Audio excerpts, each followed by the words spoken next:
السلام علیکم ورحمۃ اللہ۔ یا ربی لک الحمد کما ینبغی لجلال وجهک وعظیم سلطانک، سبحان اللہ وبحمدہ عدد خلقہ ورضا نفسہ وزنۃ عرشہ ومداد کلماتہ، سبحان اللہ وبحمدہ عدد خلقہ ورضا نفسہ وزنۃ عرشہ ومداد کلماتہ، سبحان اللہ وبحمدہ عدد خلقہ ورضا نفسہ وزنۃ عرشہ ومداد کلماتہ۔ اللہم صلی علی محمد وعلی آل محمد کما صلیت علی ابراہیم وعلی آل ابراہیم انک حمید مجید۔ اللہم بارک علی محمد وعلی آل محمد کما بارکت علی ابراہیم وعلی آل ابراہیم انک حمید مجید۔ یا اللہ ہمارے صغیرہ کبیرہ گناہ، ان کی ہر قسم اور ذرہ ذرہ معاف کر دے، ان کو نیکیوں میں تبدیل فرما دے۔ یا اللہ ہمارے مرتے دم تک ہونے والے صغیرہ کبیرہ گناہ، ان کی ہر قسم اور ذرہ ذرہ ہی معاف کر دے، ان کو نیکیوں میں تبدیل فرما دے۔ سلسلہ چل رہا تھا جادو اور جنات سے نجات کا، اور میں اس سلسلے میں واقعات سنا رہا ہوں تاکہ آپ کو پتہ چلے کہ یہ کس کس طرح ہوتے ہیں، پھر اسی کے بعد ہی ان کا علاج ہو سکتا ہے۔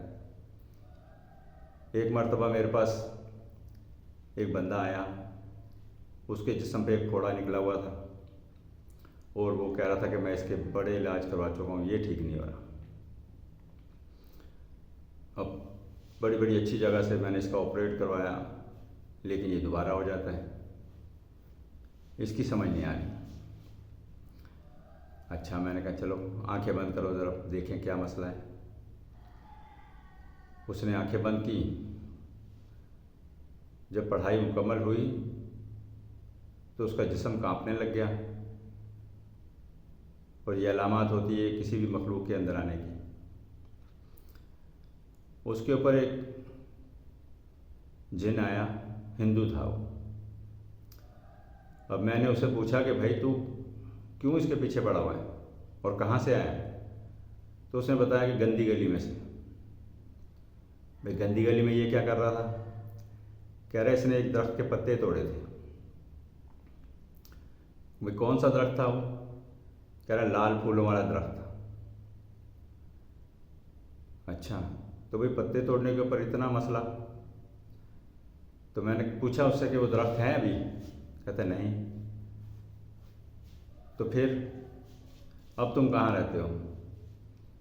اس نے بتایا کہ اب میں مزار پہ رہتا ہوں۔ تو وہ وہاں سے اٹھ کے کسی مزار کے اوپر چلا گیا تھا۔ میں مزار کا نام نہیں لینا چاہتا، پھر وہ بات پھر کھل کے سامنے آئی تھی کہ اچھا یہ بندہ تھا، میں پھر نہ کسی بندے کا نام لیتا ہوں، کیونکہ لوگ ان چیزوں کو چھپاتے ہیں، حالانکہ یہ چیزیں بتانے والی ہوتی ہیں تاکہ دوسرے لوگ بچ جائیں۔ تو میں نام لیے بغیر، جگہ بتائے بغیر تو اس طرح یہ واقعہ سناتا ہوں کہ تاکہ صرف آپ کو پتہ چل جائے کہ اس طرح بھی یہ معاملات ہو سکتے ہیں۔ کسی کے درخت کے پتے توڑنے سے اتنی بڑی مصیبت بھی آ سکتی ہے۔ تو وہ پھر جب اس کو آنکھیں کھلوائیں، اس کو بتایا کہ بھائی تیرا تو اس طرح معاملہ ہوا تھا، اس نے مانا یہ بات۔ کہتا ہے یہ تو کوئی 15 سال پہلے کا معاملہ ہے جہاں کہ یہ درخت کی بات کر رہا ہے، تو وہاں سے میں نے یہ پتے توڑے تھے،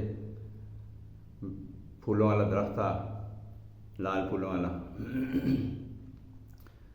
لیکن پھر اس نے اور بتایا کہ میں اس ٹائم جو میرا اگر مجھے پتہ چل جاتا کہ یہ معاملہ ہے، حالانکہ اس ٹائم میں نے تو خودکشی کرنے کے لیے زہر پی لی تھی، کیونکہ یہ میرے سے قرآن کی بے حرمتی کروانا چاہتا تھا۔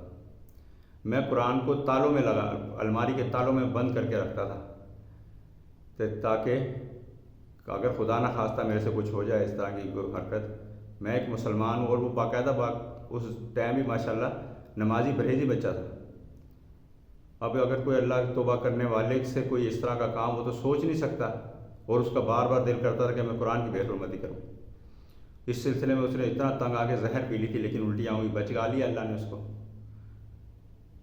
تو اس طرح کے بھی معاملات ہو جاتے ہیں بعض اوقات کہ کسی درخت کے اوپر کوئی مخلوق بیٹھی ہوئی ہے اور آپ نے بے دھیانی میں اس کے کوئی اس طرح کا معاملہ کر دیا۔ تو ان چیزوں سے بھی بچنا ہے۔ باقی علاج کے لیے میری ویڈیوز کے اندر میں نے وہ کافی چیزیں ڈالی ہوئی ہیں، وہ دیکھ کے اس میں سے دیکھ کے پڑھی جا سکتی ہیں۔ پھر اس کے بعد رات کو 9 بجے لائیو دم کرتا ہوں اسی سلسلے میں۔ اگر کسی کے ساتھ کوئی اس طرح کا ہے یا اس کو پتہ ہی نہیں ہے کہ میرے ساتھ کبھی کوئی اس طرح کا معاملہ ہوا ہے، بس کوئی بیماری پریشانی لگی ہوئی ہے جو سالہ سال سے اس کی جان نہیں چھوڑ رہی، تو وہ ضرور اس ٹائم چیک کروائے۔ 8 سے 10 منٹ کے اندر پتہ چل جائے گا کہ معاملہ ہے کیا انشاءاللہ۔ تو وہ پھر اس کا علاج بھی ہو جاتا ہے جب کسی چیز کا پتہ چل جائے۔ ٹھیک ہے جناب، پھر ملتے ہیں اگلے کسی واقعے کے ساتھ جو آپ کو بتا سکے کہ ان چیزوں سے احتیاط کرنی چاہیے۔ فی امان اللہ۔